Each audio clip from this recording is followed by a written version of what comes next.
The claim made by these researchers is that LLMs fundamentally cannot reason. And it ends up being pretty interesting because it frames for me like, what are LLMs for? What should we do with these things?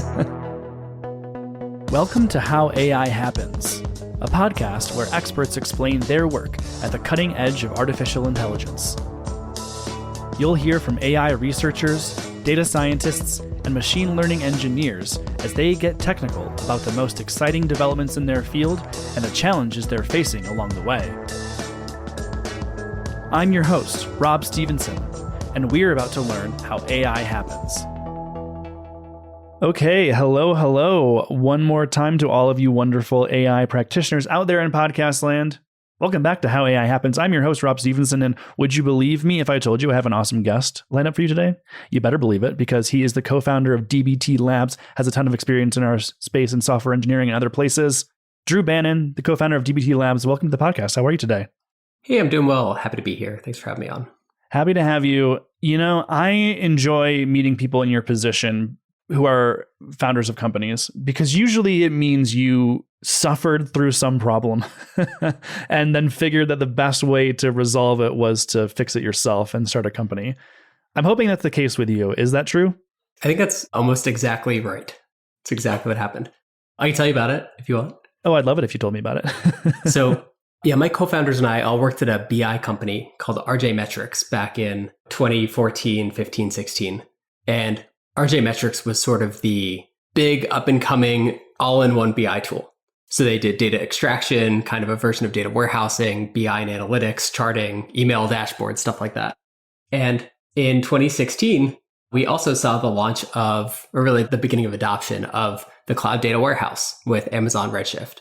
So it was this confluence of kind of two worlds. It was the best-in-class previous generation BI tool coming up against this sort of emergent new paradigm, new way of doing analytics with cloud data warehouses. And we kind of had front row seats to what analytics would become, with the shift to the cloud. So DBT was born out of that sort of environment and really trying to take the way that work was done in legacy BI tools, bringing that into the cloud data warehouse. And really our observation was there needs to be some sort of way to prepare and curate data sets inside of a cloud data warehouse. And there was nothing out there that could do that on Redshift. So we set out to build it. So Redshift was then like a canary in the coal mine moment where you're like, okay, this is going to be totally disruptive to how BI has been doing this thus far? Yeah, I think so. At RJ Metrics, we were running these gigantic batch Hadoop jobs in 2016. And then we sort of looked at Redshift and it was, oh, you can run a SQL query and it runs 100 times faster. So, okay, there's a lot in the nuance that we could get into on where Hadoop shines and where cloud data warehouses shine. But at least in that moment, things that were previously very hard started to become very easy and very accessible. Because if you knew SQL, you could do it yourself. You're not the first person to tell me recently that they were like hearkening back to the days when Hadoop was the data management language du jour. Is it passé now? Is there still a place for Hadoop, or do we kind of look wistfully on those days and that approach? I mean, I'll tell you, I signed up for Blue Sky recently. We're on there. The hashtag is DataBS, which is, I think, kind of funny. Recently, like past couple of weeks, my feed has been all DuckDB content. And DuckDB is sort of the polar opposite of Hadoop in that it's super ergonomic. It works great with small to medium-sized data sets. There's kind of questions about what you do with bigger data sets. And Hadoop on the other side of the spectrum is, well, it's great for really, really, really big data sets, and anything smaller than that, just a ton of complexity and overhead that might make it not worth it. Yeah, okay, that makes sense. I guess the answer to like, is there a place for it, is like anything that's sufficiently enterprise is going to stick around, just because if it was built on that, then those companies aren't that agile. So Sure. They may be stuck with Hadoop whether they like it or not. Yeah, I think that's real. And I mean, there's real companies out there that have such meaningful scale of data that it continues to be a good approach, or running your own Spark cluster even continues to be the right approach just in terms of price and performance and scalability. 99% of companies don't have that type of data scale. And so I would argue that running your own Spark cluster, or surely like running Hadoop, is not the best way to do it for most companies, but there are certainly companies we talk to and they couldn't easily port their workloads over to a cloud data warehouse in an economical way. That's a minority. Yeah. Right. So You explained a little bit about the problem you were experiencing that led you to found DBT Labs. I'm curious what you started hearing from the folks you were speaking to, customers, prospective customers. Did they get it right away? Like, was there a thirst for this? What was that experience like? Yeah, so it's funny. And let me give you a little bit more backstory. So one of my co-founders, Tristan, who's our CEO, is a seasoned analytics industry vet. When I started the company with him, I had graduated from college 2 weeks prior, something like that. So I had a lot of youthful energy, but not a whole lot of wisdom, especially not in the data space. So my perspective on how all this shook out was pretty interesting because we just started building DBT and people found it and fell in love with it. And so to me, it was like the first real project that I ever worked on. I thought, oh my gosh, every open source project must be just like this. You put up a repo on GitHub, you stand up a Slack channel, and then, hundreds of people join and want as much of it as you can give them. So I understand that's not usually how it goes. But for us, I think we hit this nerve where there were a lot of talented, capable people that didn't have tools that served them well in 2016. And DBT was this way for them to be empowered and autonomous and get their jobs done better than before. As we say, solve hard problems exactly once with DBT. And so I just think there was nothing quite like that in terms of ergonomics and DX, but also like capability and power back in 2016.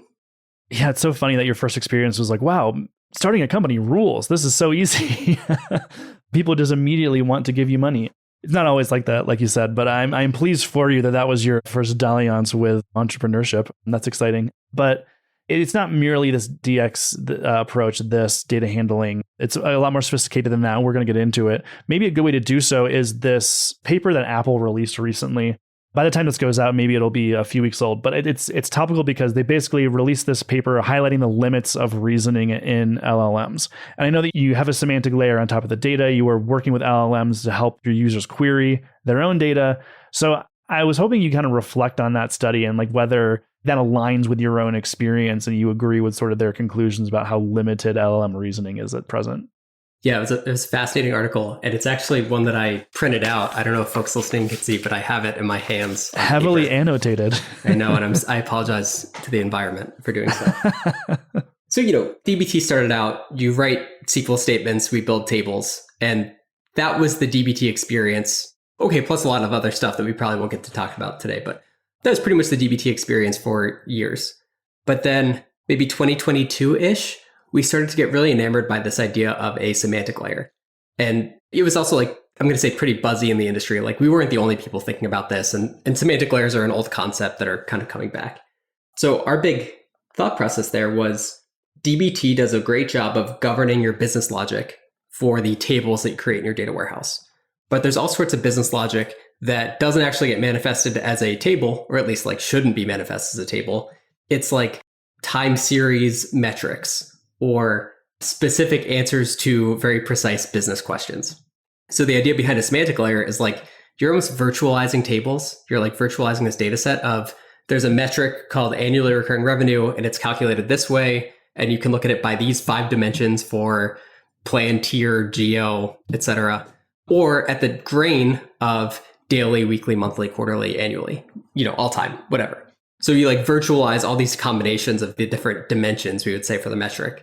And that's kind of the thing behind the semantic layer. It's this point of consumption to actually like, okay, go a layer beyond a table of data, but like give me the metric value for this very important business KPI.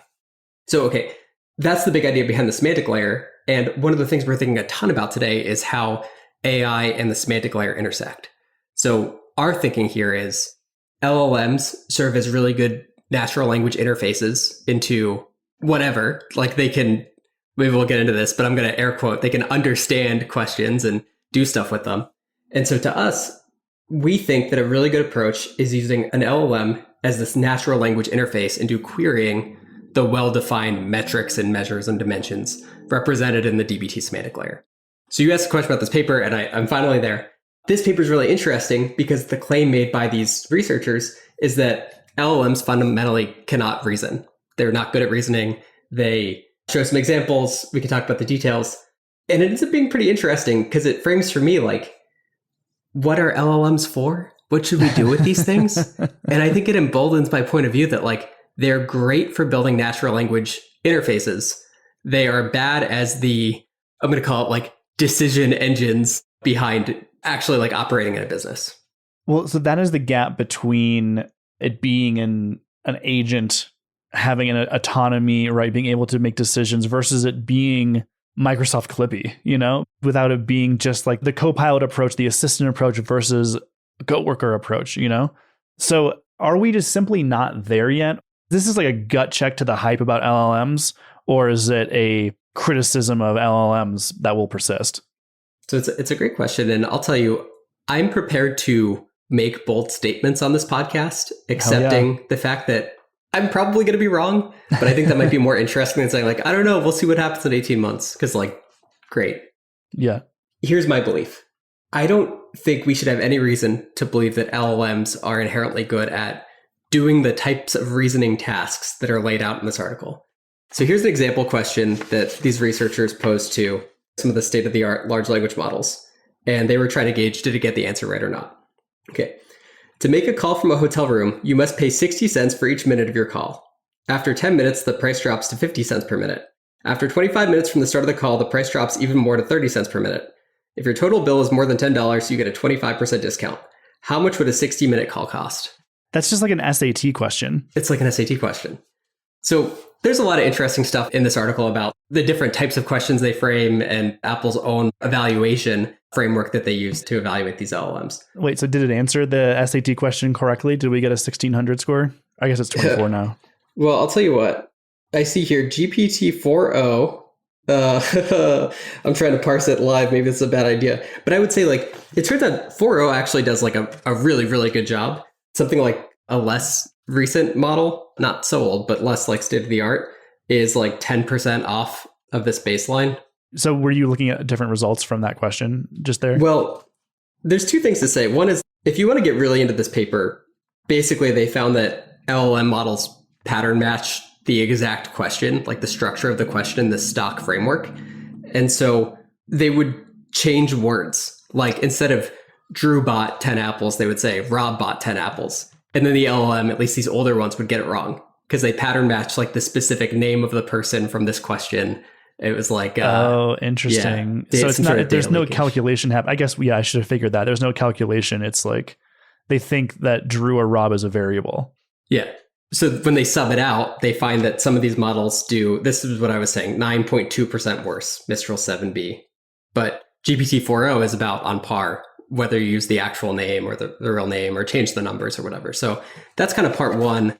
Part two is, I couldn't actually find the breakdown for accuracy, but it's like 90% accurate or something. Useful to call up because we speak about its ability to reason, and inherent in reasoning is knowing that it doesn't matter whether it's Rob or Drew buying apples. Sure. And maybe one interesting call out is they'll also include extraneous information. Like Drew bought 10 apples. The apples are 40 cents a piece. Some of the apples were really small. How much did Drew spend on apples? And so it'll pattern match like, oh, well, if the apples are small, then discount them from, 4 apples were really tiny. I don't know. It's extraneous. It's so interesting because in this case where there's a right answer, where there's math involved, there's no margin for error, right? If you're using it there are plenty of other reasons to use generative and use LLMs to get you started on something that is like more qualitative and you can edit and blah, blah, blah. But this is not one of them. This sort of calculation is not one of them. No. And if there's a link here, it's just like sometimes SAT questions are pretty confusing and they might include, deliberately. In the real world, especially if we think about like analytics and AI, a lot of the questions that you get from stakeholders are confusing, not deliberately. And then it's this question of like, is the job of the LM to answer the question or say like, hey, what the hell are you talking about? Yeah. Yeah. That's this other, I think, criticism of LLMs at present is like, they won't tell you they don't know. And they will not ask clarifying questions. You can prompt it to ask clarifying questions, which I've started doing, and I found that actually really helpful. Now you're more in a dialogue. Now it is more like a co-pilot. And I have found the results have improved. And my first approach with that with ChatGPT was just like, evaluate this prompt and give me some recommendations for improving it, And so now I'm just asking it how to ask it, which is a layer I don't think the average user, not to pat myself on the back, can be expected to do, right? Like that is not how we interact with search and with text and with research right now. Totally. And, my belief is that there's the model itself, and then there's also the application around the model. And I think that this might be like a big debate that people much smarter than I am engage in frequently. But just my naive belief is that we should consider the application parts of it too, and maybe like an interpretation of your prompt. And maybe, I mean, O1 attempts to do this, I think, where it sort of evaluates its response and like thinks a little bit and the whole chain of thought thing. So anyway, I just think that when you interact with OpenAI, you're interacting with an application, not solely the model. And there's a lot you can do in the application layer to help direct what actually gets sent to the model and how its responses are interpreted. Definitely. I'm wondering if the problem with LLMs is not the first L. If we can constrain the search space and constrain the attempt, do you believe reasoning would improve? Well, I don't fundamentally think that LLMs are reasoning in the way that human beings reason. And maybe what I would say is like language does kind of encode reason in a sense, maybe not so precisely, but ever since I got into this space of LLMs and vector embeddings, I think a lot about the structure of sentences and what is being conveyed by different words in ways that I don't really think so much about when I'm talking, but there's just so much like information laden in the words that we use and how we communicate. So anyway, I think LLMs, I mean, they've proven that they're able to get the right answer in pretty surprising ways for things that are kind of, next token predictors. But I don't fundamentally think that they go through a reasoning process. I think that the least surprising next token in response to a question, the least surprising next token is often the right answer. Like the first president of the United States is, okay, if you answer George Washington, that's both the least surprising answer and also like the correct one. And I think you can kind of extrapolate that example to math problems to some extent. Do you mean like Occam's razor? You mean like trying to constrain the output to something obvious? Well, sorry, I more meant like to the extent that we think LLMs can reason and answer questions, like the correct answer to a question is frequently the most likely response, the most likely set of words. Which doesn't require like a lot of independent reasoning to arrive at. Is that what you're saying? Well, I mean, this is why the Apple paper is so interesting. When they throw SAT style math questions, it turns out like they're not calculators, they're not great at doing math, they're predicting tokens. And so to kind of get back to your original question, I do think that finding ways to constrain the sort of question and answer space really helps these models do a good job, especially when paired with an application. To take our semantic layer example, if I were to ask an LLM, how has revenue changed quarter over quarter? Well, we've constrained the space of possible answers because the LLM's job is to translate that question to some sort of well-defined indexed metric. So just to keep it simple, say there's 3 metrics defined and it's ARR, new users and churn rate or something. Well, it's going to pick one of those 3 answers and the ARR metric is, obviously the right one. So in practice, companies have hundreds and hundreds of metrics and lots of dimensions that they can slice and dice by. But that's still significantly more constrained than the total universe of possible metrics that could be looked at, whether they're valuable or helpful or not. So yeah, constraining the search space is absolutely helpful. Yeah, even if it's just like, okay, all of the data you're trained on, so much of it is just not relevant. And there was, I feel like going back to, the Hadoop approach to data management, there was this period of time where it was just like more is better. I'm feeling a little bit of a pullback there. Do you agree? Gosh, I don't know. Do I agree? I think LLMs are so decently good at so many things that it's easy to want to treat them like a black box. And I think that in practice, if we break down the different types of questions or tasks that we ask them to do, we'll find that they're better at some and better at others. So if it's a answer any question that I have, Genie, then like, okay, as much data as you can feed it, it's going to help you get better answers. But if it is a, super constrained customer support chatbot, just say as an example, you probably don't want a lot of extraneous things coming out of this model. You probably want it like laser focused on your business. So it's a question I have, and I'm sure people much deeper in this space than me know the answer, but maybe that has to do with training data. Maybe it has to do with fine tuning. Maybe it has to do with how you assemble an application around this with, RAG techniques and the actual interface that you provide to users. Maybe it's a combination of more than one of those things, but not every task is, created equal. And I think there are different characteristics you want out of an LLM for different types of these tasks. Yeah, definitely. And this is the difference between what your average user needs a response to in their, daily life versus what an enterprise company will pay for. Like, okay, in the example of the customer support chatbot, it needs to be very, very specific and constrained and have all of these guardrails, and you don't have access to this data and I can give you this. And it's much more straightforward versus the LLM that might be better at what can I cook with the ingredients in my pantry? And you might get some silly answers like put the peanut butter in the chili. I don't know. But yeah, to your point, it's like, okay, the use case, I guess, dictates the amount of data. Yeah. And there's a specificity thing. And I've also feel like I'm more dialed into this now that I've been playing with LLMs. Do I need an answer that's 80%-ish of the way there? Or do I know exactly what I want and get exactly a certain output? So if you're writing documentation for a new feature, there's thousands of ways to write good, valid, helpful documentation, and you could pick any one of them and it would be fine. If you are, to use your example, you want to figure out what to make for dinner, many, many different good options. Maybe you don't care about which one you want. To switch more to like the image generation side of LLMs and these models, if you want just a generic picture of somebody on a spaceship, at least for me, there are millions of pictures that would satisfy that curiosity. But if I know exactly the picture that I want in my head, trying to get an LLM to build exactly that picture is, excruciatingly painful and challenging. So to me, it's like, how precise do you need to be in your answer? And I think this, coming back to the Apple paper about reasoning, there's like one precise answer to these questions. So it sort of highlights where LLMs are great and very helpful and maybe places where they're not so well suited today.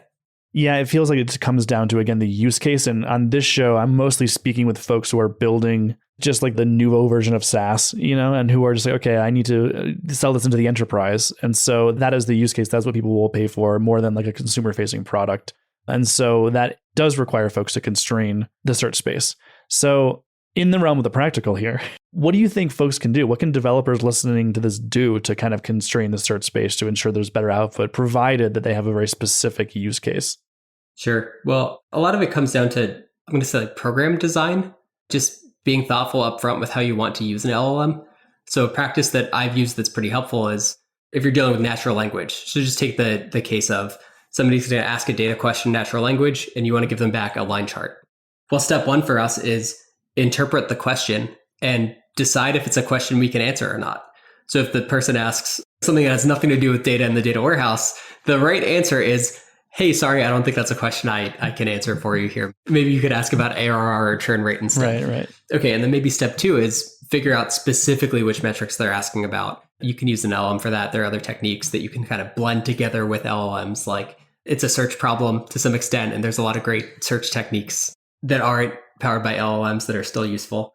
So, okay, now you can start to make LLMs a part of this overall application experience, but you're not just like throwing text at an LLM and hoping it gives you the right answer. That's like not a recipe for success in the enterprise. Right. So the idea would be to guide the user a little more. There's also this balance between like, okay, systems improving prompt engineering versus users better understanding the domain context they're operating in, right? Like getting better at Googling, for example.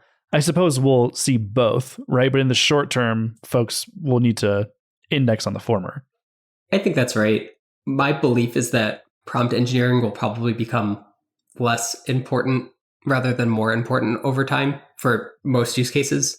I just think that there are enough people that are not well versed in this skill that the people building LLMs will work really hard to solve that problem themselves rather than federate it out to every single user.